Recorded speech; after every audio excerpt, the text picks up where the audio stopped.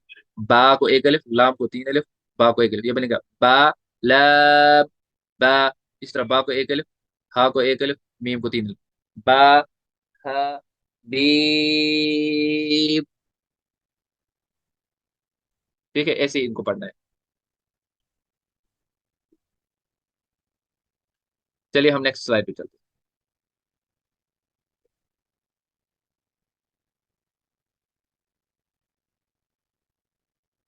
Next हो रहा है विजिबल आपको? ओके, चलिए इसमें मैंने आपको बताए थे, यही जो हरूफ हमने पढ़े थे, इन हरूफ में कुछ हरूफ ऐसे हैं जिनकी आवाजें आपसे मिलती जुलती हैं, उनमें हमें फर्क करना है, उनको बताते हैं हरूफ करीब सौ। तो फर्क करने का तरीका क्या है? मैंने आपको बोला कि फर्क हम कैसे करते हैं तजवीद के जरिए। तजवीद में दो पार्ट्स पढ़ते हैं, एक मखारिज और सिफात। कुछ हुरूफ में मखरज के जरिए फर्क होगा, कुछ में मखरज के जरिए नहीं होगा, वहां पे हम सिफात को इंट्रोड्यूस करेंगे। फॉर एग्जाम्पल मेरे पास ये है, ता और तौ आपस में मिलते हैं, ता और तौ निकलते तो एक ही जगह से हैं, जुबान की नोक और ऊपर के दांतों की जड़ से। लेकिन इनमें फर्क करने के लिए क्या करेंगे, हम तौ को ऊपर पढ़ेंगे, ता को बारीक पढ़ेंगे, ये हो गया ता, ये हो गया तौ, हो गया इन दो में फर्क। फिर है ता सीन सौद, इनकी आवाज आपसे मिलती जुलती है, ये सिमिलर साउंड वाले हैं। तो इसमें भी फर्क करेंगे। सा जो है, सा का मखरज ही डिफरेंट है, पहले वो सा इन दो से अलग हो गया सा। और ये सिटी के बगैर पढ़ा गया, ये अदा होता है जुबान का सिरा और ऊपर के दांतों के अंदरूनी किनारे से। सा विदाउट विसल याद होगा।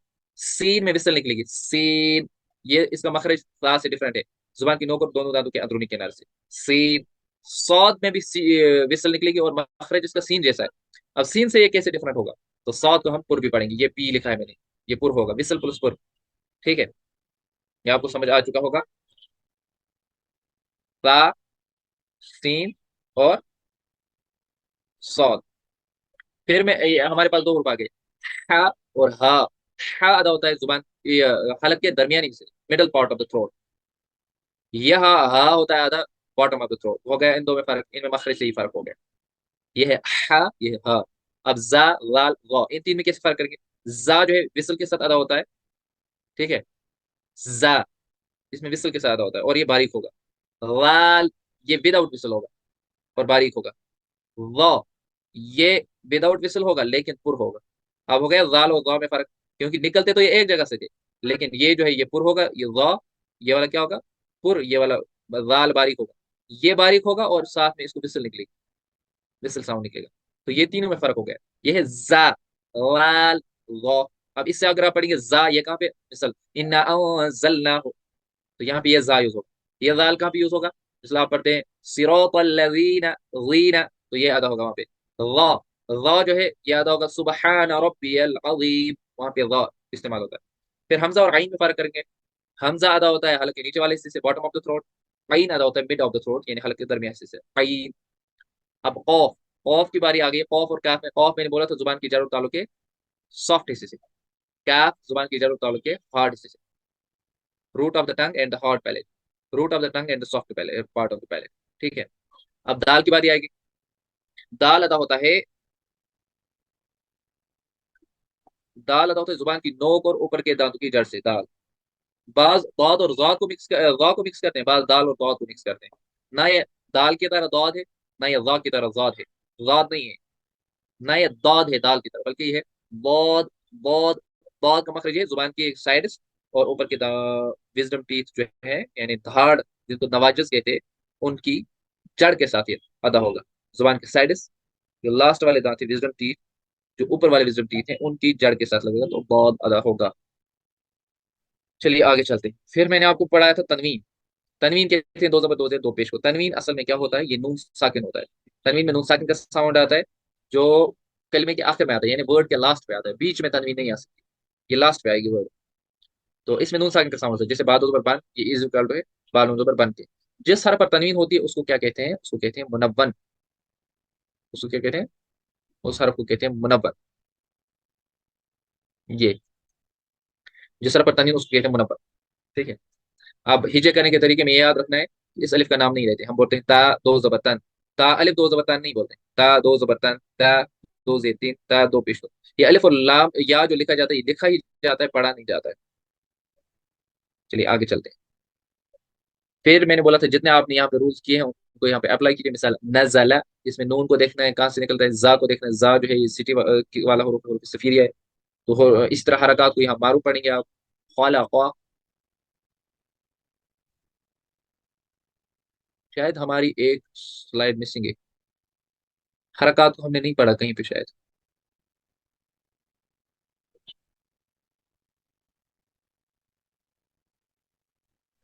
चलिए हरकत को भी यहीं पे ले लेते हैं।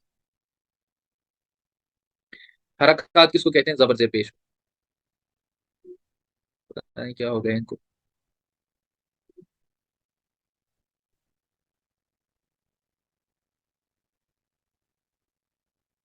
हरकत कहते हैं जबर, जेर और पेश हो। हरकत में कौन से पॉइंट्स याद रखने हैं, एक तो इनको मारूफ पढ़ना है, ना इनको झटका देना है, ना इनको ये करना है खींचना है। मिसाल इस तरह नहीं पढ़ना है आ ई उ, ना ऐसे करना है आ ई उ, बल्कि आ ई उ ऐसे साउंड निकालना है। ठीक है। और इसमें क्या याद रखना है आपको, इसमें आपको याद रखना है कि रॉ के ऊपर अगर जबर या पेश हो उसको भी पोर पढ़ेंगे। रॉ के ऊपर अगर जबर या पेश हो उसको क्या पढ़ेंगे, पुर पढ़ेंगे। हुरूफ मुस्तले को तो हमेशा पुर पढ़ते हैं, रॉ को जबर और पेश हो तो पुर पढ़ेंगे। ठीक है। तीसरी बात आपको याद रखनी है, अलिफ और हमजा में फर्क। अलिफ तब तक होता है जब खाली है, इसके ऊपर जब कुछ आ गया तो ये बन गया हमजा। ये चीजें थी इसमें हरकत, ये आपको आ गई होंगी समझ। चलिए फिर हमने एक और चीज पढ़ा, वो है साकिन। साकिन हरूफ किसको कहते हैं, साकिन हरूफ कहते हैं जिसके ऊपर ये जज्म, ये वाला। एक चीज मैं आपको भूल गया था कहना, आपको अभी ये आप याद रखिएगा। साकिन लिखने का तरीका सिर्फ यही नहीं है जो मैंने लिखा है, बल्कि साकिन ऐसे भी लिखते हैं।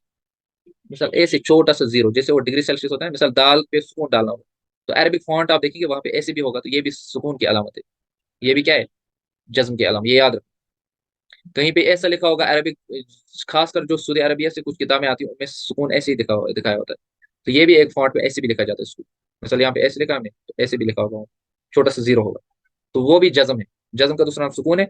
जिस हर पर ये जज्म होगी उसको बोलते हैं साकिन। बा पे जज्म बा साकिन, ता पे जज्म ता साकिन, सा पे जज्म ता साकिन।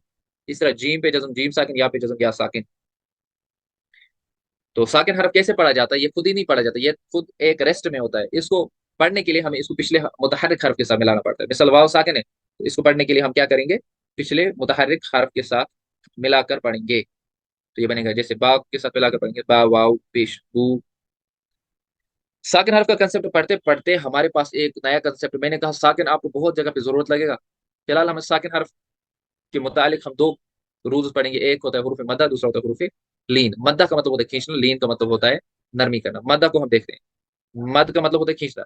तो इन हरूफ को खींचा जाएगा, कितना खींचा जाएगा, एक अलिफ यानी दो हरकत के बराबर।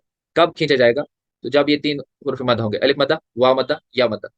हुरूफ मद्दा तीन है, अलिफ मद्दा वाव मद्दा या मद्दा। अलिफ मद्दा कब होता है, जब अलिफ से पहले हरफ पर जबर आ जाए, जैसे बा अलिफ जबर बा, अलिफ से पहले जबर आ गई ना। सिर्फ ता अलिफ जबर ता, अलिफ से पहले क्या आ गई, जबर। सा अलिफ जबर सा, अलिफ से पहले क्या आ गई, जबर। तो इसको हम क्या करेंगे, ये अलिफ मदा हो गया। इस तरह वाव मदा, वाव मदा होता है जब वाव साकिन से पहले पेश हो। यहाँ पे बहुत सारे मिस्टेक करते हैं, उसको उनको बोलते हैं वाव मदा बताओ, वो बोलते हैं वाव से पहले पेश हो। सिर्फ वाव नहीं बोलना है आपको वाव साकिन बोलना है, यानी वो वाव जिसके ऊपर जज्म हो, वो हो गया वाव साकिन। वाव साकिन से पहले पेश हो तो अब होगा वाव मदा, जैसे बा वाव पेश दू, ता वाव पेश तू, सा वाव पेश तू। इस तरह या मदा होता है या साकिन से पहले जेर। यहाँ भी आपको ये नहीं बोलना या से पहले जेर हो, बल्कि या साकिन बोलना है साथ। या साकिन से पहले जेर हो तो या मद्दा होगा। जैसे बा या जेर, बी, ता या जेर, ती, वा या जेर, ती। आप इनको कितना खींच रहे हैं? हुरूफ मद्दा को एक अलिफ यानी दो हरकत के बराबर खींच रहे हैं। मिसाल, एक चीज मैं आपको यहाँ पे नोट कर दूं। फॉर एग्जाम्पल, अगर हुरूफ मद्दा, अगर अलिफ इतना है, ये एक हरकत इतनी है, मिसाल इतने एक हरकत है, तो हुरूफ मद्दा इसका डबल होगा।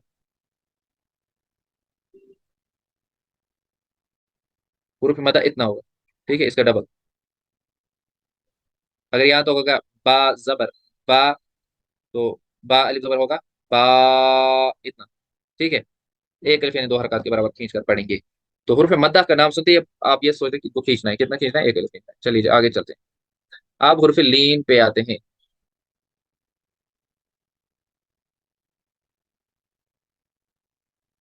हुरूफ लीन, हुरूफ लीन, लीन का माना है नरमी। नरमी याद रख, नरमी से इन हुरूफ के साथ नरमी की जाएगी। क्या की नरमी कैसे करेंगे, क्या करेंगे, पहले हम देखेंगे ये है कौन। हुरूफ लीन दो ही है। हुरूफ मद्दा तीन थे, ये लीन जो है दो ही है, वाव लीन या लीन। वाव लीन होता है वाव साकिन से पहले जबर। वाव मदा होता था जब वाव साकिन से पहले पेश हो। यहाँ वावलीन है, वावलीन होता था वावलीन होगा वाव साकिन से पहले जब जबर होगी। जैसे बा वाव जबर बाव, ता वाव जबर ताऊ, ऐसे ही। तो यालीन होगा जब या साकिन से पहले जबर होगी। जैसे बा या जबर बाई, ता या जबर ताई। इन हुर्फ लीन को क्या करेंगे? नरमी करेंगे। क्या नरमी करेंगे? मतलब ना इसको खींचेंगे ना झटका देंगे, बल्कि नरमी के साथ मारूफ तरीके से पढ़ेंगे। बाऊ बाई, बाऊ बाई नहीं करेंगे। बाऊ बाई, ना खींचेंगे ना झटका देंगे। ये वाले भी हो गई कंप्लीट हमारी।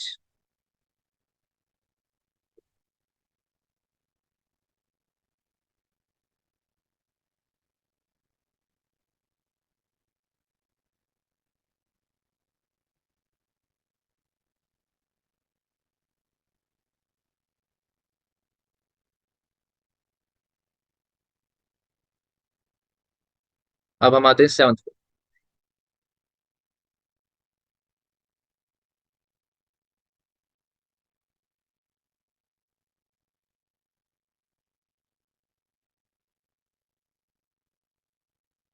यहाँ हम पढ़ते हैं खड़ी हरकत। खड़ी हरकत आप समझो कि ये हुर्फ मद्दा का इक्विवेलेंट है। खड़ी हरकत हुर्फ मद्दा के बराबर होती है। खड़ी हरकत में मिसाल हम पढ़िए। खड़ी हरकत कौन कौन सी है? खड़ा जबर खड़ी जेर उल्टा पेश, इनको कहते हैं खड़ी हरकत या वर्टिकल हरकत। तो मिसाल, बा खड़ा जबर बा, ये बराबर है बा अलिफ जबर बा के, तो हो गया ये अलिफ मद्दा के बराबर, ठीक है। बा खड़ी जेर बी, ये बराबर है बा या जेर बी के, ये हो गया या मद्दा के बराबर, क्योंकि या मद्दा है इसमें। इस तरह बा उल्टा पेश बू, ये बराबर है बा वाव पेश बू के, तो ये हो गया वाव मद्दा के बराबर। तो आपको याद रखना है, खड़ा जबर अलिफ मद्दा होता है, खड़ी जबर या मद्दा होता है, उल्टा पेश वाव मद्दा होता है। पढ़ने का तरीका सेम है। ऐसे हुरूफ मद्दा को खींच के एक अलिफ तक पढ़ते थे, इनको भी एक अलिफ तक खींच कर पढ़ेंगे। फिर हम आए थे कलकला पर। कलकला का मानव होता है जुम्बिश और हरकत, बाउंसिंग बैक, साउंड को वापस भेजना। तो जुम्बिश होती है, हरकत होती है, वाइब्रेशन होती है। कब होती है वाइब्रेशन? इन हुर्फ कलकला में होती है। ये हुर्फ कलकला कितने हैं? ये पांच है, कौफ कौ बा जीम दाल। याद रखने का तरीका इनका न्यूमोनिक ये है, इसको मजमुआ कहते हैं। कुतुब कुतुब जद्दीन याद रखेंगे तो पांच हुर्फ याद रहेंगे। इन पांच में क्या होगा? कलकला होगा। अब कलकला कभी फुल जाहिर होगा, क्लियरिटी के साथ होगा, कभी उतना नहीं होगा। क्लियरिटी के साथ कब होगा? जब हुर्फ कलकला साकिन, ये लिखा है, कलकला खूब जाहिर हो। जैसे यहाँ पे आप वम शतरहु सुबहान वजहक रददना तद, ऐसी अतो एतो ओतो। इन पांच हरूफ के अलावा किसी हरफ में कलकला नहीं होगा। अगर आपने कलकला किया तो आप मिस्टेक कर रहे हैं। तो ये गलतियां बहुत सारे करते हैं, उनको पढ़ना होता है अलहम्दु, वो पढ़ते हैं अलहम्दु। इसकी एग्जांपल भी मैंने आपको दे दी थी पहले ही।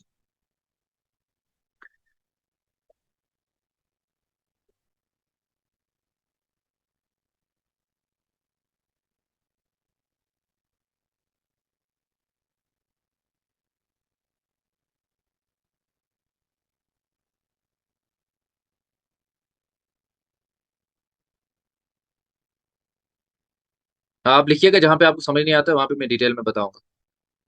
फिलहाल मुझे लग रहा है कि यहाँ आपको इजीली पता होगा, तो वहां पे तेज चल रहा हूँ। किसी को कभी कंफ्यूजन हो जाता है ना पढ़ते वक्त, फिर उसको याद नहीं रहता। चलिए अब हम नेक्स्ट पे आते हैं, उसको बोलते हैं तशदीद। तशदीद होती है डब्ल्यू शेप्ड शक्ल। ये जो डब्ल्यू टाइप आपको दिख रही है,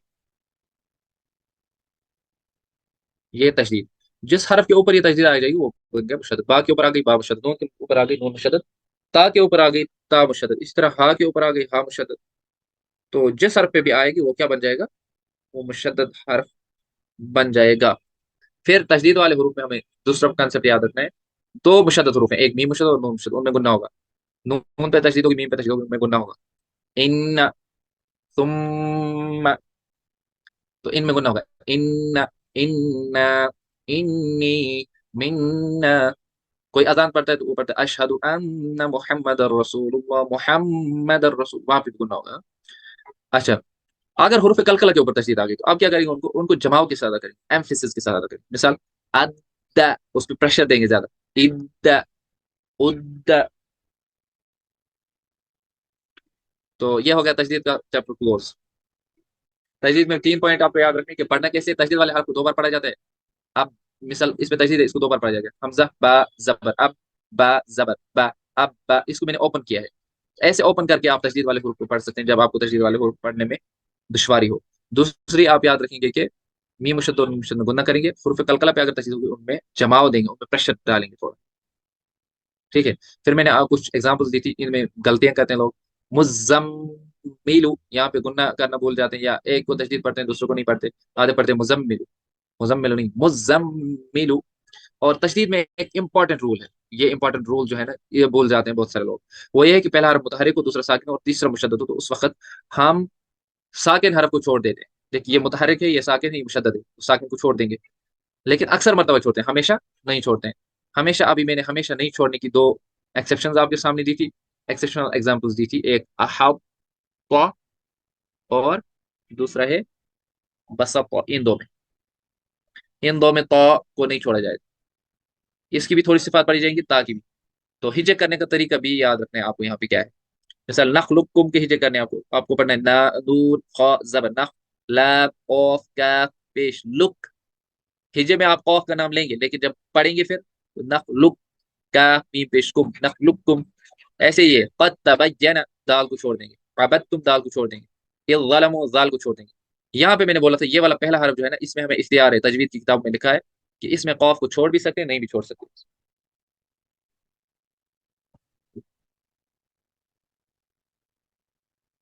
अहाउ तु, बसाउ ता, इन दो में ता को नहीं छोड़ेंगे। इसको डिटेल में जो समझना चाहता है वो आगे इंशाल्लाह, अगर अल्लाह ने चाहा, पार्ट 2 में हम इदगाम का एक अलग पढ़ाएंगे इंशाल्लाह टॉपिक। अब आते हैं हम नून साकिन पे। नून साकिन होता है जज्म वाला नून। जिस नून के ऊपर जज्म हो उसको बोलते हैं नून साकिन। तो नून साकिन और तनवीन, तनवीन बोलते हैं दो जबर दो से दो पेश को। मैंने बोला था तनवीन और नून साकिन one and the same thing है in terms of sound. Sound के एतबार से ये दोनों एक जैसे हैं। मीनिंग में बदल हो सकता है, मीनिंग में डिफरेंसेस हो सकती है, लेकिन साउंड के एतबार से सेम है। और साउंड, हम साउंड के साथ डील कर रहे हैं तजवीद में, तो इसलिए इनके रूल सेम होंगे साउंड के एतबार से। तो 3 रूल्स, 4 रूल्स हैं इसके, इजहार, इख्फा, इदगाम, इखलाब। इजहार का मतलब होता है जाहिर करना, इदगाम का मतलब, इख्फा का मतलब होता है छुपाना, यानी नाक में आवाज को छुपाना। और इदगाम का मतलब होता है मिलाना, मर्जिंग, या दाखिल करना, एक हरफ को दूसरे हरफ में दाखिल करना। इखलाब का मतलब होता है बदलना। तो ये इजहार, इख्फा, इदगाम, इखलाब जिसको भी हम करेंगे वो नून साकिन के साथ और तनवीन के साथ ही करेंगे। डिटेल में ये मैंने दिखाया है। इजहार कब करेंगे, जब नून साकिन या तनवीन के बाद हरूफ हल्की में से कोई हर्फ आ जाए, इन 6 हरूफ में से। हमजा, हा, ऐन, हा, गैन, खा। इन 6 हरूफ में से जब भी कोई हर्फ आ जाए तो हम वहां पे इजहार करेंगे, यानी नून को हम नाक से नहीं निकालेंगे। जैसे मिसाल यहाँ पे वन हर्फ है, यहाँ पे नून साकिन के बाद हा आ रहा है, तो हम नून को क्लियरिटी के साथ अदा करेंगे, इजहार करेंगे। वन हर, यहाँ पे हम वहाँ हर नहीं करेंगे, नॉर्मल। हाँ, ऐसे ही नारुन हामियतुन, यहाँ पे तनवीन के बाद हा आ गया, तो ये हुर्फ हल्के में से, तो यहाँ पे हम इजहार करेंगे। हम पढ़ेंगे नारुन हामियतुन। जो इसमें नून साकिन का साउंड होगा उसको हम क्लियरिटी के साथ अदा करेंगे, ठीक है। इसमें हम नारू नहीं करेंगे, ठीक है, इतना आपको समझ आ गया होगा। अब इख्फा पे आएंगे। इख्फा में क्या होता है, नून साकिन तनवीन के बाद अगर हुरूफ इख्फा आ जाए, ये इख्फा हुरूफ 15 है, ता ता जीम दाल जाल जा सीन शीन साद दा ता ज़ा फा क़ाफ कैफ। इन हुरूफ में कोई हर्फ भी आ गया तो हम अब इख्फा करेंगे, अब हम नाक में से आवाज निकालेंगे। जैसे यहाँ पे देखो, नून साकिन, काफ नून पेश, कुन, ता पेश तो। अब पढ़ेंगे हम को, तो यहाँ पे कुन तो नहीं पढ़ेंगे, को तो यहाँ पे नाक में ले ली। हर साकिन पुर हरूफ को पढ़ना है जब वो तशदीद से पहले आए।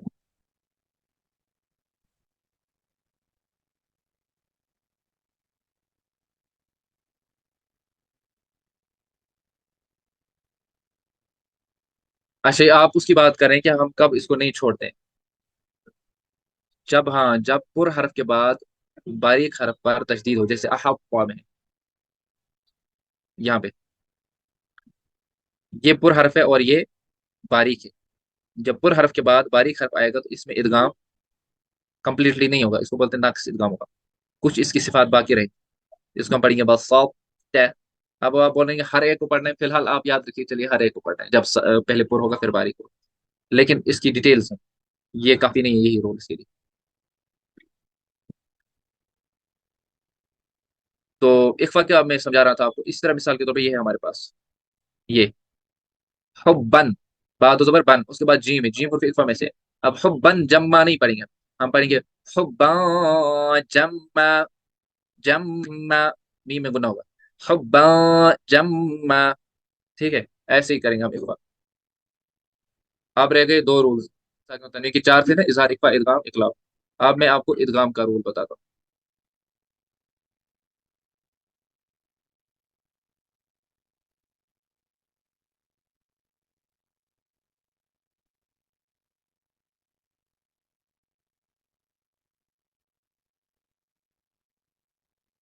इजहार, इख्फा, इदगाम, इकलाब चार थे।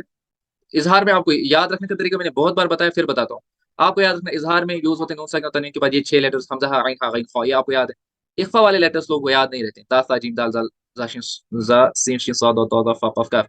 ये 15 हरूफ याद नहीं रहते हैं, याद रखने चाहिए, अगर नहीं रहते हैं फिर भी मैं एक तरीका दिखाता हूँ। यरमलून तो याद रहेंगे ना। इजहार हो गया हुर्फ हल्की में, छह में हमजा हा आइन हा गैन खा। और इदगाम हो गया यरमलून में, यारा मीम लाम वाव नून। कितने हो गए? छह और छह हो गए 12। और इकलाब होता है बा में, नून साकिन और तनवीन के बाद बा होता है, 12 और एक हो गए 13। 13 हरूफ। 13 के बगैर जो भी हर्फ आ जाए उसमें इख्फा होगा। ठीक है। अगर आपको कहीं भी नून साकिन में, नून साकिन के बाद आप देखोगे वहां पे हुर्फ हल्की तो नहीं है, नहीं हुर्फ हल्की नहीं है, हुर्फ यरमलून तो नहीं है, नहीं है, तो इजहार भी नहीं हुआ, इदगाम भी नहीं हुआ। बा तो नहीं है, नहीं, बा भी नहीं। अब ना बा है, एग्जाम्पल मैं यहीं पे दे देता हूँ एक्स के। मिसाल आपके पास एक हर्फ है,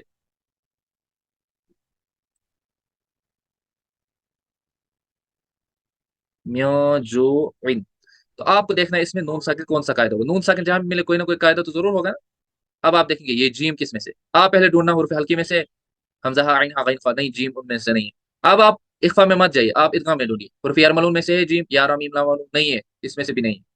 यरमलून में से भी नहीं है। बा तो नहीं, नहीं, बा भी नहीं। जब ये तीन नहीं होंगे तो चौथा होगा ना, फिर क्या होगा? इख्फा होगा। ऐसे भी आप याद रख सकते हैं। तो इदगाम को मैं समझाता हूँ, इदगाम को मतलब होता है मर्ज करना, दाखिल करना, एक हर्फ को दूसरे हर्फ में दाखिल करना, या एक हर्फ को दूसरे हर्फ में मिलाना। यहाँ नून साकिन और तनवीन को मिलाया जाएगा, किस में मिलाया जाएगा?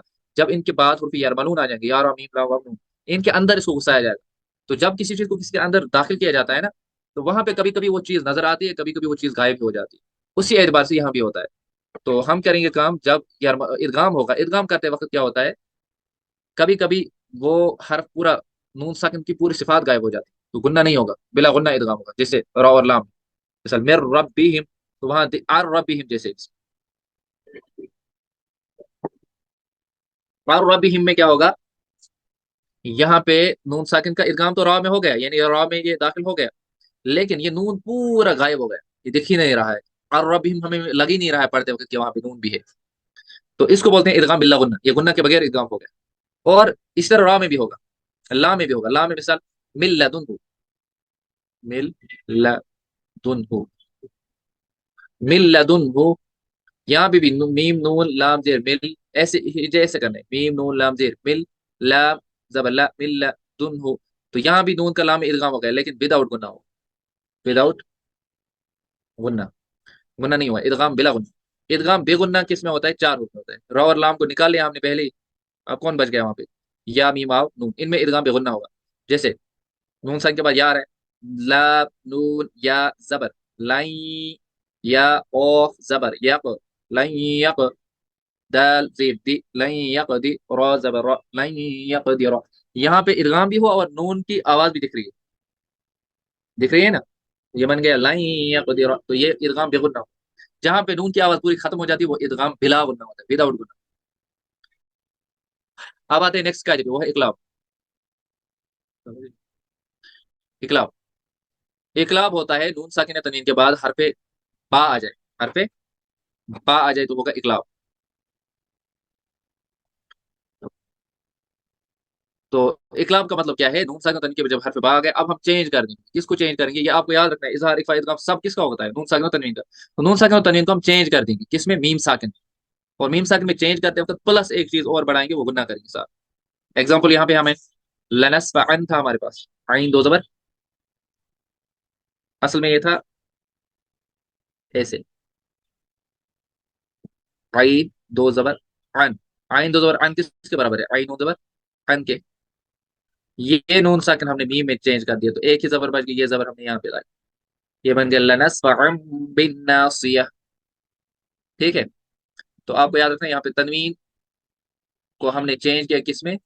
मीम साकिन में, क्योंकि बा आ रहा था ना फिर इसमें से इकलाब जो है, यहाँ पे इकलाब होगा। ऐसे ये था बसीरुन बिल इबादी, क्योंकि तनवीन के बाद बा आ गया, यहाँ पे तनवीन को हम इकलाब करेंगे, यानी बदलेंगे, किस में बदलेंगे? मीम साकिन में बदलेंगे। नून साकिन को मीम साकिन में बदल दिया, तो बन गया बसीरुन बिल इबादी। तो आपको एक चीज याद रखना है, हिजे करने का तरीका क्या है? हिजे करने का तरीका भी साथ साथ याद रखना है। बा जबर बा, सौद या जेर सी, बसी रौ दो पेश रुन। अभी आप रॉ मी बिशरुम नहीं पढ़िए, रॉ दो बिशरुन पढ़िए। बसीरुन, क्योंकि अभी बा आया ही नहीं, अभी तक बा का तज़किरा ही नहीं हुआ। बसीरुन, बा लाम जेर बिल, देखो वही वाली जज़म दी हुई है जो मैंने बताया था, सर्कल वाली। बा लाम जेर बिल। अब पढ़ेंगे बसीरुम बिल, अब बसीरुन नहीं पढ़िए, बसीरुम बिल। हाँ गुन्ना करना है ना, यहाँ पे इदगाम करते वक्त गुन्ना करना है, ये इकलाब करते वक्त गुन्ना करना है, ये लिखा है ना मैंने। मीम साकिन में बदलेंगे और प्लस गुन्ना करेंगे। बसीरुम बिल इबादी। इस तरह किरामिन बरारतिन था। हिजे कैसे करेंगे? काफ जेर के, रॉ अलिफ जबर रॉ, किरा मीम दो जेर मिन, किरामिन, बा जबर बा, किरामिन बा, रॉ जबर रॉ, किरामिन बरा, रॉ जबर रॉ, किरामिन बरारा, ता दो जेर तिन, किरामिन बरारतिन। तो ये जो मीम छोटा सा लिखा होता है, ये इसका साइन है कि वहां पे इकला हुआ है। समझ आ चुका होगा आपको? चलिए जी, नून साइन के कायदे खत्म हो गए, तीन चारों। नून साइन के बाद अब आएंगे हम, ये चीजें मैंने आपको बता दी। अब आएंगे हम मीम साकिन के कायदे। जो मीम साकिन है, जज्म वाला मीम है, उसके कवायद सीखने की कोशिश करते हैं।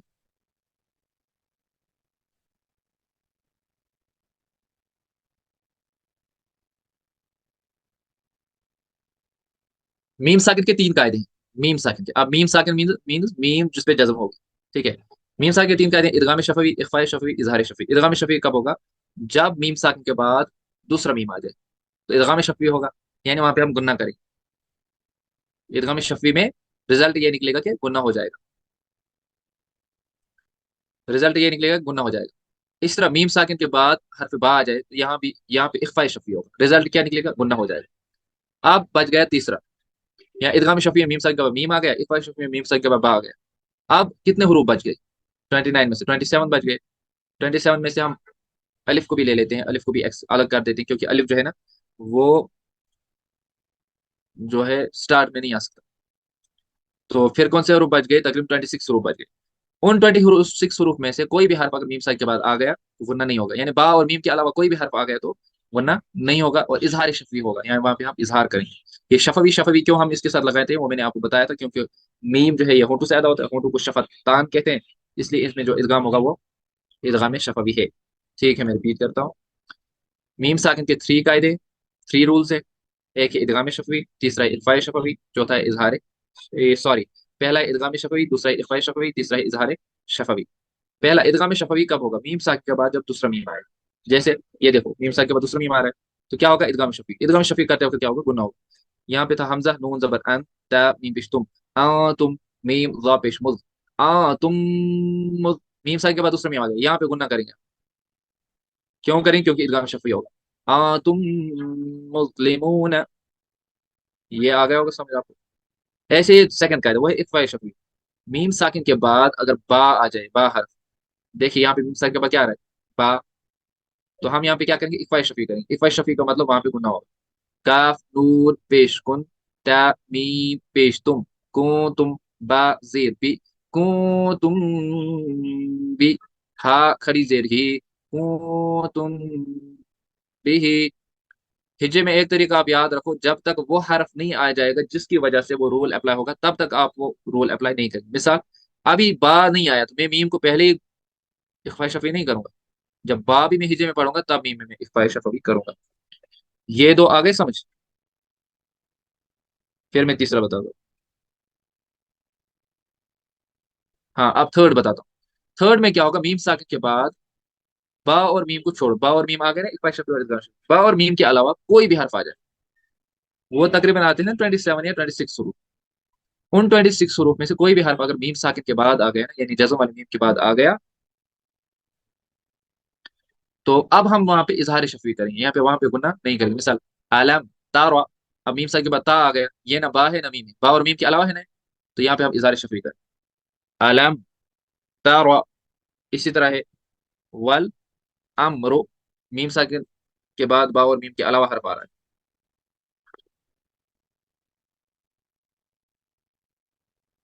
आया समझ? फिर मैं और एग्जांपल दूंगा अगर नहीं आया। बिला झिझक आप बोला कर, अगर और एग्जांपल्स की जरूरत हो तो मैं दूंगा, क्यों नहीं। ये जरूरी नहीं है हर एक को समझ आ जाए जल्दी। चलिए जी, अब हम पढ़ेंगे अगला टॉपिक, वो है तफखीम और तरकीक। तफखीम का मतलब होता है पुर पढ़ना, तरकीक का माना होता है बारीक पढ़ना। यानी कुछ को पढ़ा जाता है लाइटली, कुछ को हैवी हैवी साउंड के साथ पढ़ा जाता है, उसको कहते हैं हैवी साउंड के साथ पढ़ने को कहते हैं तफखीम। और तरकीक कहते हैं बारीक पढ़ना कहते हैं, जिनको हम जो है ना लाइटली पढ़ते हैं। तो एक चीज तो हमने पहले ही पढ़ ली कि हुरूफ मुस्तले जो है इनको हमेशा पुर पढ़ेंगे, खास साद दाद ता ज़ा गैन क़ाफ, चाहे इन पे जबर हो जेर हो पेश हो, कुछ भी हो साकिन हो, इनको पुर पढ़ेंगे। अब रह गई एक और कैटेगरी, वो है अलिफ लाम रा। अलिफ लाम रा को हम कभी पुर पढ़ते हैं कभी बारीक पढ़ते हैं, तो इनकी डिटेल समझ लेते हैं। अलिफ से पहले पुर हरफ होता है, अलिफ को पुर पढ़ेंगे। जब अलिफ से पहले, अलिफ को हम देखते हैं पहले, अलिफ से पहले पुर हरफ होता है, अलिफ को पुर पढ़ेंगे। पुर हरफ कौन कौन से हैं? एक तो ये सात है, और रा भी पुर होता है जब उसके ऊपर जबर। ठीक है, ये अगर अलिफ से पहले आ गई तो अलिफ को हम पुर पढ़ेंगे। जैसे देखिए, अलिफ से पहले कौफ है, कौफ पुर हरफ है या बारीक है? ये पुर हरफ है, ये मुस्तले में से, तो अब अलिफ भी इसके साथ पुर होगा, कौल। इस तरह सिरात, अलिफ से पहले रा है, रा के ऊपर जबर है, तो रा के ऊपर जब जबर हो ये पुर हरफ होता है, अब अलिफ भी पुर हो जाएगा, सिरात।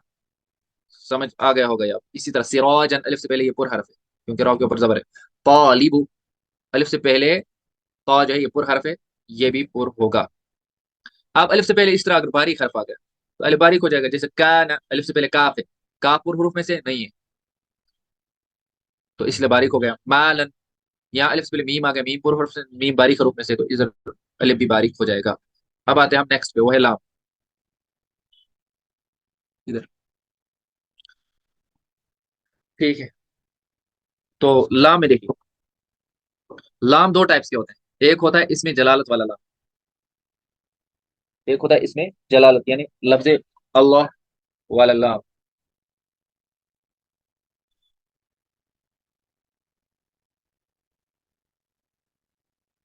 एक होता है इसमें जलालत वाला लाम, लफ्ज अल्लाह में जो लाम होता है, एक होता है लफ्ज अल्लाह के बगैर लाम, ये वाले लाम। तो जो लफ्ज अल्लाह के बगैर लाम है वो सब बारीक है। जैसे ये है, ये लफ्ज अल्लाह में मत है ये लाम, ये लफ्ज अल्लाह में मत है, ये लफ्ज अल्लाह में मत है, ये भी मत है। इन पे चाहे जबर जेर पेश कुछ भी हो, इनको हम बारीक पढ़ेंगे। ठीक है। अब रह गया इसमें जला लफ्ज अल्लाह का लाम, इसको बारीक और पुर पढ़ने की सूरत है। तो बारीक पहले हम देखेंगे पुर का पढ़ा जाए। जो लफ्ज अल्लाह का ये वाला लाम है जो ग्रीन ये दिखा हुआ है, इस लाम से पहले अगर जबर या पेश हो हरफ पर, तो इस लाम को हम पुर पढ़ेंगे। जैसे देखिए, ये लफ्ज अल्लाह का लाम, इससे पहले क्या है यहाँ पे जबर, इस्लाम को हम पुर पढ़ेंगे। अल्लाह, यहाँ भी जबर है, वल्लाहु यहाँ पे पेश है, रसूलुल्लाहि,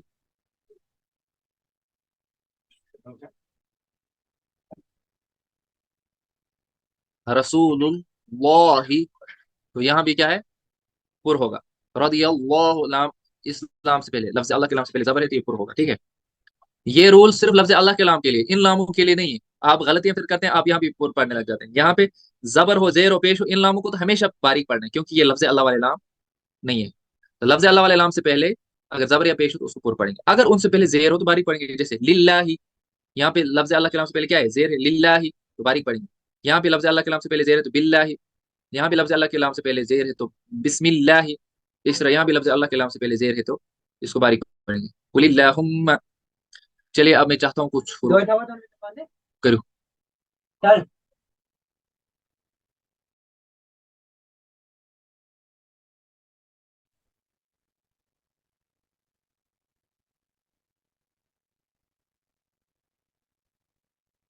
अब मैं चाहता हूँ कि कुछ रूप आप भी पढ़ लें ताकि सबको समझ आ जाए। चलिए, 68 आप अपनी माइक अनम्यूट कीजिए और जहां जहां मैं रखता हूँ वहां पढ़िए। पढ़े आप, यहाँ से पढ़िए।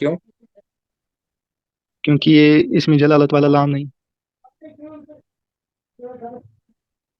माशाल्लाह, ये बात पढ़िए।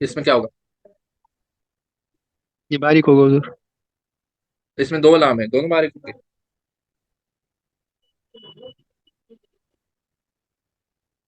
दोनों बारीक होंगे, दो पहला लाम है वा- ना इसमें। जी जी उधर. पहला वाला बारीक, और रीजन बताइए बारीक होने की दूसरा दोनों वाला की। भी बारीक. वजह दोनों की दोनों बताइए। बारीक होंगे. वही वजह बताइए, वजह। पहला वाला जो है ये, पहला वाला इसमें जलालत वाला लाम नहीं है, और दूसरा जो है उससे पहले जबर है, तो उसकी वजह से वो भी बारीक हो जाएगा. दूसरे से पहले जबर है? जी. दूसरे लाम से लाम है. पहले जबर है या देर है? जेर. जी जी, माशाल्लाह। जेर. चलिए, ये एजाज अहमद जो है वो अनम्यूट करें।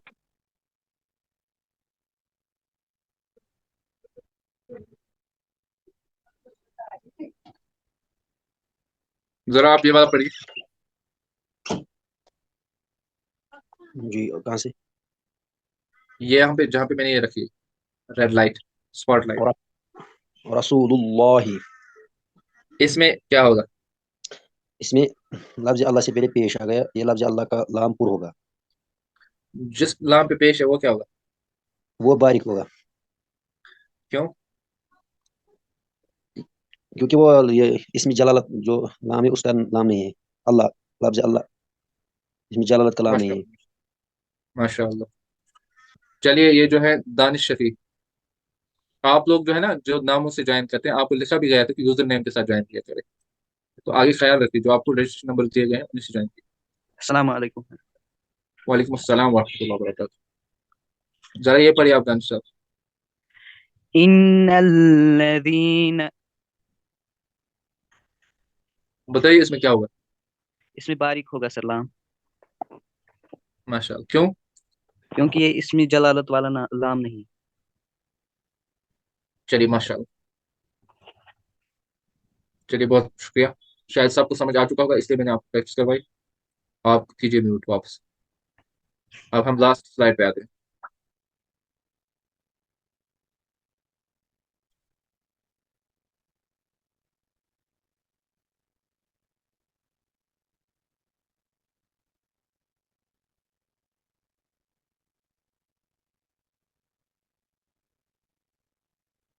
लिस्ट हमने भेज दी है ग्रुप में, अगर आप वहीं पे टेक्स्ट करेंगे तो हम आपको भेज देंगे।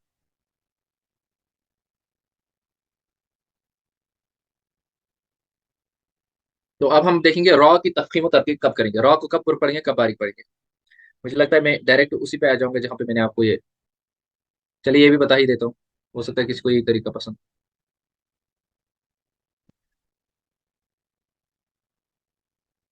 रॉ को पुर पढ़ने की जो सूरत है वो है रॉ पर जबर या पेश हो, रॉ पर दो जबर या दो पेश हो, रॉ पर खड़ा जबर, रॉ पर जबर या पेश हो, जैसे रजुल जबर है, अलम तारा, यहाँ मैंने बोला था रॉ को पुर पढ़ने के चक्कर में ता को भी पढ़ लेते हैं बस, वो नहीं करना है। इस तरह रॉ पर पेश हो या दो पेश हो, रोजे को पुर पढ़ेंगे, अक्सा पुर पढ़ेंगे। इस तरह दो जबर या दो पेश हो, आज और पुर पढ़ेंगे, आज और पुर पढ़ेंगे। ओ, स्लाइड नहीं हो रही है शो, एक सेकंड, सॉरी सॉरी।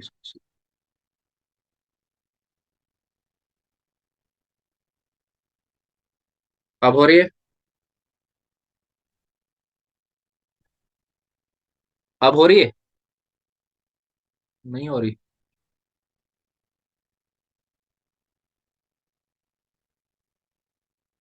आप बताएं।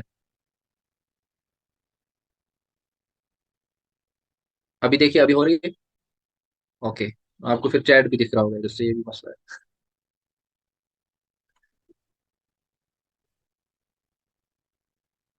चलें, तो रॉ को पूर पढ़ने की सूरतें मैं बता रहा था आपको। रॉ को पूर पढ़ने की सूरतें 5 हैं। रॉ पर जबरिया पेश हो, जैसे रजुल, अलम तारा, या रॉ, रुज़िक़ु, अक्सर। इस तरह रॉ पर दो जबरिया दो पेश हो, जैसे अजरन, इसको पूर पढ़ेंगे, अजरुन पूर पढ़ेंगे। रॉ पर खड़ा जबर हो तब भी पूर पढ़ेंगे, इब्राहीम। ठीक है। इस तरह फिर रॉ सक से पहले हर पर जबरिया पेश हो, रॉ सक से पहले हर देखेंगे, उस पर अगर जबर होगी तो पूर पढ़ेंगे। और शुन पूर है पढ़ेंगे। अम सबार ना, रॉ सक से पहले जबर है। तुरजिऊन पेश है रॉ सक से पहले, तो जो उन्हें पुर पढ़ेंगे। युरज़क़ून, रॉ सक से पहले पेश है तो पुर पढ़ेंगे। ठीक है। रॉ सक से पहले आरजी जेर हो, आरजी जेर उस जेर को कहते हैं जो जेर वहां पे मौजूद ना हो, कुरान पाक में हम खुद डालते हैं। यहाँ पे हमने जेर आपके इजी करने के लिए रखी है, वरना ये जेर हम खुद डालते हैं उधर, वहां पे मौजूद ही नहीं होती। जो खुद ही डाली जाए टेम्परेरी जेर होती है, वो आरजी होती है। जैसे एर जे, एर जे, यहाँ पे रॉ सक से पहले जेर जो है ये आरजी है, असली नहीं है। ऐसे है एर जे, रॉ सक से पहले जेर है, ये भी आरजी। ऐसे है एर जे, रॉ सक से पहले जेर है, ये भी आरजी। यर रासत से पहले जेर है, ये भी आरजी है। यानी जब आप कुरान में इन कलमात को देखोगे, इनके नीचे कोई हरकत नहीं होती। तो जब भी ये रॉसाक से पहले ऐसी हरकत हम डालें, तो वहां रॉसाक का पुर पड़े। फोर्थ रॉसाक से पहले जेर असली दूसरे कलमे में हो। आप रॉसाक से पहले जेर है मगर असली है, मगर उसी वर्ड में नहीं है, नेक्स्ट वर्ड में, दूसरे वर्ड में। वर्ड कलमा मीन्स वर्ड। तो आप भी रॉ को पुर ही पढ़ेंगे। यानी कि बारीक पढ़ने के लिए दो चीजें जरूरी थी, एक तो रॉसाक से पहले जेर होनी चाहिए थी, वो असली होनी चाहिए थी, और असली होने के साथ साथ वो सेम कलमे में होनी चाहिए थी। अगर इन दो शराइत को हम नहीं पाएंगे तो फिर वहां पे पुर पढ़ेंगे। तो यहाँ पे रॉ से पहले आरजी थी, यहाँ पे रॉ से पहले जेर असली थी, मगर ये सेम कलमे में नहीं है, ये दूसरे में। अब हम पुर पढ़ेंगे रब्बिर हमहुमा, रब्बिर हमहुमा। ऐसे ही रॉ से पहले यहाँ भी असली जेर है, मगर ये दूसरे कलमे में है। तो अब भी हम इसको पूरी ही पढ़ेंगे, और रब्बिर जिऊनी। ठीक है। इस तरह इनेर होता है तुम, यहाँ भी रॉ से पहले जेर है लेकिन दूसरे कलमे में इनेर होता है तुम, तो इसको भी हम पूर पढ़ेंगे। फिफ्थ कायदा, रॉ साकिन से पहले के बाद हुर्फ मुस्तालिया में से कोई हर्फ इसी कलमे में हो। देखो रॉ साकिन से पहले जेर है, ये जेर असली भी है और सेम कलमे में भी है, पढ़ना इसको बारीक था।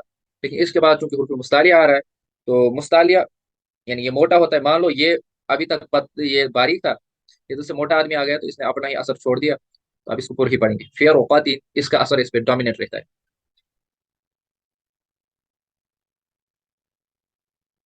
लॉ ऑफ डोमिनेंस यहाँ पे फॉलो होगा। मेरे साद रसक पे साद है, यहाँ भी डोमिनेट करेगा साद, क्योंकि ये हुर्फ मुस्तालिया है। हालांकि ये बारीक थे पहले, साद की वजह से पूरा हो गया, क्योंकि हुर्फ मुस्तालिया आ गया बाद। इस रफीक और तासिन, यहाँ भी रसक से पहले जेर, जेर असली थी, ये बारीक होना चाहिए, लेकिन तो आ गया बाद में हुर्फ मुस्तालिया में से, तो ये इसको पूरा बना देती। ठीक है। रॉ को बारीक पढ़ने की सूरत है, बारीक पढ़ने की 3 सूरतें हैं। रॉ की नीचे जेर है, 2 जेर। वन नहारी जेर है, रिजाल जेर है, अमरिन 2 जेर है। 2 जेर या जेर हो तो बारीक पढ़ी। रॉ सक से पहले जेर असली इसी कलमे में हो, फस्बिर, रॉ सक से पहले जेर असली है, ये इसी कलमे में है, अब ये बारीक पढ़ी। यहाँ पे दोनों सूरतें जमा हो रही है ना, रॉ सक से पहले जेर असली है और इसी कलमे में है, ये बारीक होगा। उम फआज़िर, रॉ सक से पहले जेर है, ये जेर असली भी है और सेम कलमे में, सेम वर्ड में है, तो बारीक पढ़ेंगे। लास्ट वाला कायदा है, रॉ सक से पहले याए साकिना हो। रॉ सक से पहले याए साकिना हो, जैसे खैरुन, इसको जब हम वक्फ करेंगे तो ये बनेगा खैर। खैरुन में पूर पढ़ना था, खैर जब हम पढ़ेंगे तो ये साकिन हो जाएगा। जब ये साकिन हो गया तो रॉ सक से पहले या साकिन आ गया। रॉ सक से पहले जब या साकिना हो, तो हम रॉ को क्या पढ़ते हैं, बारीक पढ़ेंगे। वक्फ की वजह से ये साकिन हो जाएगी, मन तो वक्त में ये बनेगा ऐसे, खैरुन से। ये वक्त के रूल्स हम पढ़ेंगे आगे, फिलहाल आप याद रखेंगे। जब हम वक्त करते हैं तो बहुत सारे हरूफ को हम साकिन बना देते हैं। खैरुन से बनेगा खैर ऐसे। जब खैर बन जाए तो रॉ साकिन से पहले क्या आ गया, या साकिन। जब रॉ साकिन से पहले या साकिन होगी तो रॉ बारीक होगी। नदीर, इसमें भी ऐसे होगा, ये रॉ हो जाएगा साकिन। ठीक है।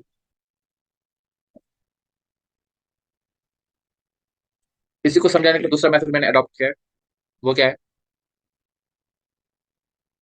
इन्हीं रॉ के कवायद। देखिए रॉ जो है, रॉ को मैंने 2 कैटेगरीज में डिवाइड किया है। एक होता है रॉ मुतहर्रिक, दूसरा होता है रॉ साकिन। ठीक है। मुतहर्रिक का मसला हम अभी हल कर देते हैं। मुतहर्रिक में क्या आ सकती है, जबर जेर पेश, दो जबर दो जेर दो पेश, खड़ा जबर खड़ी जेर उल्टा पेश, ये सब हरकत हैं। अब हरकत की टाइप से हैं, दो जबर दो जेर या खड़ा जबर खड़ी जेर। मुतहरिक रॉ को पढ़ने का मैंने इजी तरीका आपको बताया। या मुतहरिक में पुर और बारीक कैसे करेंगे। मुतहरिक में अगर हरकत ऊपर होगी तो पुर पढ़ेंगे, हरकत नीचे होगी तो बारीक पढ़ेंगे। मैंने बोला था कश्मीर में ऊपर को कहते हैं पैट, नीचे को कहते हैं बंद। पी पैट और पी फॉर पुर और बी फॉर बारीक एंड बंद कंत। इसको आप ऐसे याद रख सकते हैं। ये हो गया मुतहरिक। फिर साकिन की बारी आई, साकिन को समझने की कोशिश करें। रॉ साकिन को हम पहले बारीक पढ़ने की देखेंगे शरायत। जब वो दो शरायत है जो बारीक पढ़ने की, अगर वो दो पाई गई तो हम बारीक पढ़ेंगे। अगर वो दो नहीं पाई गई या उनमें से एक ही पाई गई तो हम पुर पढ़ेंगे। बस ये शॉर्ट में याद रखें। तो वो दो शरायत क्या है, एक तो ये रॉ साकिन से पहले जेर हो वो असली होनी चाहिए, ये पहली शर्त है। रॉ साकिन से पहले जो जेर हो वो असली होनी चाहिए, परमानेंट होनी चाहिए। दूसरा, वो जेर उसी वर्ड में होनी चाहिए, सेम वर्ड में होनी चाहिए। जैसे ये देखो, ये रॉ साकिन, इससे पहले जेर है, इस जेर को आप चेक करेंगे, ये जेर, इस पे आप दो टेस्ट करेंगे। इस जेर को आप दो टेस्ट करेंगे। अगर ये दो टेस्ट में पास हुई तो बारीक पढ़ेंगे, अगर इनमें एक टेस्ट में भी फेल हो गई या दोनों में फेल हो गई तो इसको हम पुर पढ़ेंगे। देखिए चलिए इस जेर को हम टेस्ट करते हैं। पहला टेस्ट, क्या ये जेर असली है? हाँ ये तो असली है, क्योंकि हमने खुद नहीं लगाई है वहीं से। फिर देखना है क्या ये इसी कलमे में है। दूसरा टेस्ट, हाँ फर्स्ट पेयर, ये एक ही कलमे में सेम है, सेम वर्ड में। तो अब हम इसको क्या करेंगे, बारीक। ये पास हो गई, अब इसको हम बारीक पढ़ेंगे। ठीक है, सेम कंडीशन यहाँ भी अप्लाई होगी। देखो यहाँ पे जेर है, रॉसा से पहले ये जेर देखेंगे, ये असली है। हाँ बिल्कुल असली है, हो गया, पहले टेस्ट में पास होगी। अब देखेंगे हम, ये जेर सेम वर्ड में है। हाँ बिल्कुल सेम वर्ड में। अब क्या करेंगे इसको हम, इसमें दोनों टेस्ट, इसमें भी पास होगी तो ये भी बारीक हो जाए। अब इस पे देखते हैं, ये रॉसा से पहले जेर है, ये जेर असली है? नहीं ये असली नहीं है, तो पहले टेस्ट में फेल। क्या ये सेम कलमे में? हाँ सेम कलमे में है।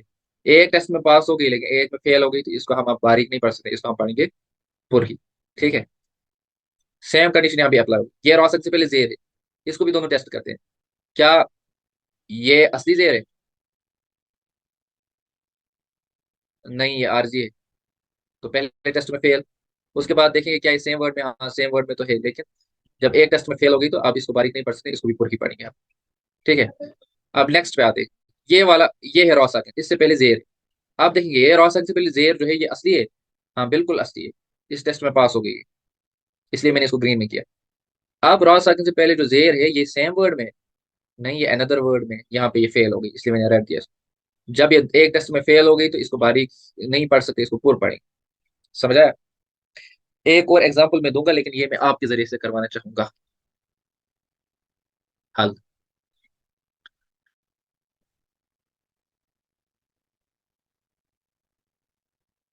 रेड कलर इस पे विजिबल होता है अगर मैं रेड से, मेरे पास से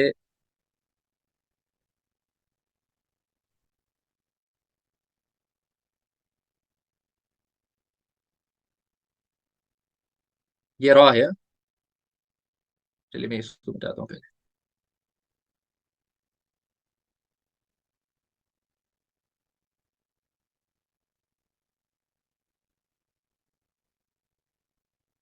एक सिचुएशन मैंने यहाँ पे लिखी नहीं है, इसलिए मैं इसकी एग्जांपल दे रहा हूँ। अब आप देखिए इस रॉ साकिन से पे, इस पे भी यही टेस्ट करते हैं।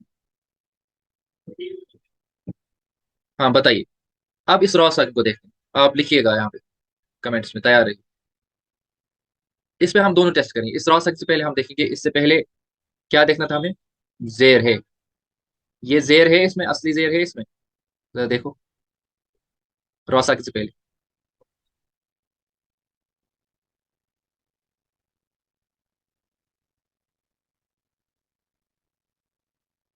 ये कैसे पता चलेगा कि आरजी है या असली है? ये मैंने बताया कई बार, वहां पे लिखी नहीं होगी जेर।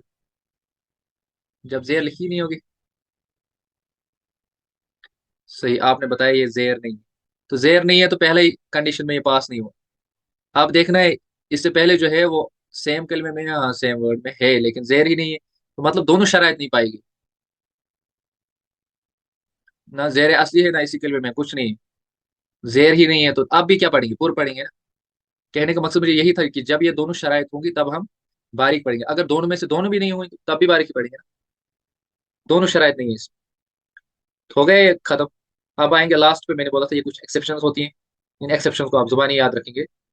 वो है रॉ साकिन से पहले अगर असली जेर हो, फिर इसी कलमे में भी हो, पढ़ना तो बारीक था लेकिन हुरूफ मुस्तालिया आ जाता है ऊपर से, वो नहीं मानता है, वो बोलता है नहीं इसको पुर ही पढ़ो क्योंकि मैं पुर हूँ, तो मैं किसी को बारीक नहीं होने दूंगा, अपने साथ जो मेरे साथ होगा उसको मैं बारीक नहीं रहने दूंगा। तो ये था यहाँ पे बारीक, रॉ से पहले जेर असली थी और इसी कलमे में भी थी, दोनों कंडीशंस पूरी हो रही थी, लेकिन मुस्तालिया ऊपर से आ गए इसने नहीं माना, इसने इनको पुर कर दिया। मेरे स्वाधीन में भी ऐसा ही हुआ।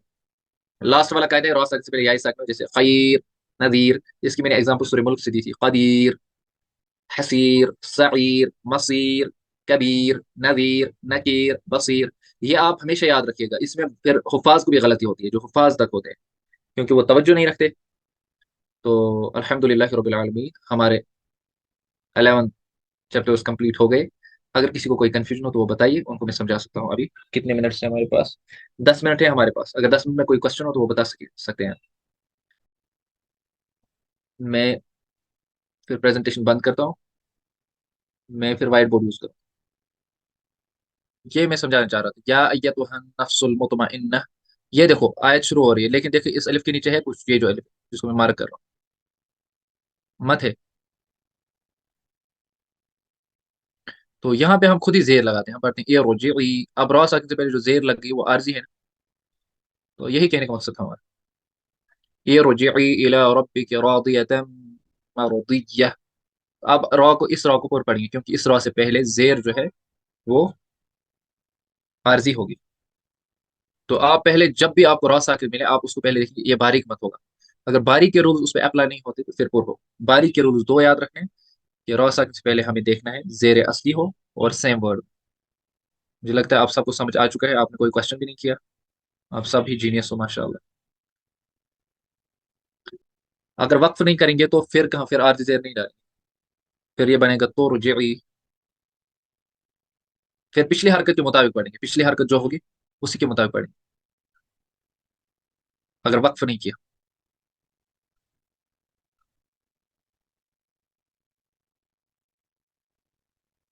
अच्छा, ये जो हमने बसाउता, ये है, देखो इसमें क्या होता है, ये पढ़ना थोड़ा सा टफ होता है। मतलब ये है कि इसमें तौ की भी थोड़ी भी सिफात आएंगी और ता की भी आएंगी। जब हम पढ़ेंगे तो तौ भी थोड़ा पुर भी होगा, बारीक भी होगा, लास्ट में बारीक होगा, स्टार्ट में पुर होगा। हम पढ़ेंगे बसाओ ता, लास्ट में मैंने ता पढ़ा, बसाओ, इसमें पुर पढ़ा, बसाओ ता, ऐसे पढ़ा जाएगा, बसाओ ता। जो हर नीचे छोटा सा नून होता है वो मैंने अभी नहीं पढ़ाया, वो मैं इंशाल्लाह आने वाले दिनों में पढ़ाऊंगा, नून कुतनी उसको बोलते हैं। ठीक है, तो हम करते हैं मुकम्मल आज का क्लास, वाइंड अप करते हैं। सुब्हानकल्लाहुम्मा व बिहम्दिका ला इलाहा इल्ला अंता अस्तगफिरुका व अतूबु इलैक। अस्सलाम वालेकुम व रहमतुल्लाहि व बरकातुहू। जज़ाकल्लाहु खैर।